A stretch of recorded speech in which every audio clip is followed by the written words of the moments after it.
எங்கள் ஆறுதலும் நம்பிக்கையுமான பதுவை நகர் புனித அந்தோணியாரே, மக்கள் சாறை சாறையாக கூட்டம் கூட்டமாக உம் திருப்பாதம் நாடி வருவது நீர் எம் குரலுக்கு செவி சாய்க்கிறீர் என்பதால், எம் மன்றாட்டை நீர் ஒருபோதும் புறக்கணிப்பதில்லை என்பதால், எம் ஜபங்கள் ஒருபோதும் வீணாவதில்லை என்பதால் ஐயா, பில்லி சூனிய ஏவல் கட்டுகளால் நாங்கள் அவதிப்பட்டு அடிமைப்பட்டு கிடக்கிற வேதனையான தருணங்களில் உம்மை நோக்கி ஜெபிக்கின்றோம்.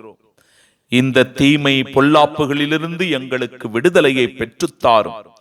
குடி போதை தவறான உறவுகளில் ஈடுபட்டு எங்கள் குடும்பமும் வாழ்க்கையும் சீரழியும் போது உம் திருச்சந்நிதி நாடி வருகிறோம். எங்களை சோதனைகளிலிருந்து எங்கள் பலவீனங்களிலிருந்து மீட்டு காத்தருளும். இறைமகன் இயேசுவிடம் எங்களுக்காக வேண்டிக் கொள்ளும். ஆமென்.